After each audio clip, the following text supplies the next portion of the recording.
Hi, my name is Colin. Thanks for watching this Next Big Thing video. Thank you so much for being part of the Next Big Thing community. This video is about doing your plan A. Now, we've all heard that saying, haven't we? Always have a plan B. Always have a backup plan. Well, I'm here today to tell you, don't ever have a plan B and don't ever have a backup plan. Now, am I really saying that it's a bad thing to think about things you might do if you're wanting to do something and it doesn't work out exactly how you think or whatever? No, of course not. But what I want you to try to avoid is setting up this thing in your mind where you come up with a plan A, which is something you really want to do, but you have a lot of fear, anxiety, and resistance to actually doing it, and then in conjunction with that, setting up a plan B, which is like your safety plan, which is something that you actually don't want to do, but it feels safer and secure to you. Because what's going to happen if you set up that war in your mind between your plan A, which feels scary and it brings up anxiety, and your plan B, which makes you feel safe and secure,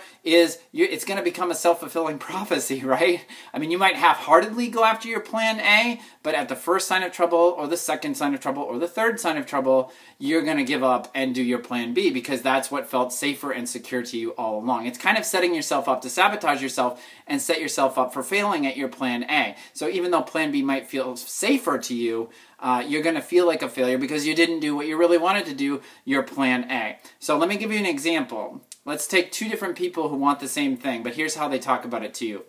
You know what? I am going to go to Switzerland this year. I'm going to save up my money all year long, and in December I am going to Switzerland. Now here's the second person. Well, you know, I've really wanted to go to Switzerland my whole life. It's so beautiful there, and every time I see pictures, it feels like, oh man, I would be so happy if I went and visited there. But you know, it's really expensive, so I'm going to try this year to save up enough money and go at the end of the year, and if I have enough, I'll go. But, you know, if I don't, it's okay, because then I'll just save up more next year, and then I'll go next year.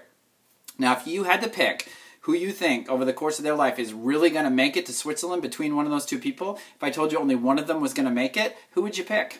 It's a pretty easy choice, isn't it? It's the first person because they're committed to it. Now, if that person finds themselves $200 short for the airfare in November, they're going to do what it takes to get that last $200 and go to Switzerland. Whereas the second person, you can kind of hear they're scared and they're resistant to go in the first place. So that if they're $200 short in November, that's the perfect excuse not to go. And that, oh, I'll go next year, that's kind of a story they're telling to themselves because basically they just want to do their plan B. So my advice to you is if you have something you really want to do, form it as your plan A and do it.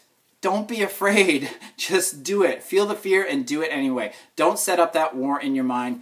Go for your plan A. All right, my name's Colin. Thanks so much for watching. I want to help you do your next big thing.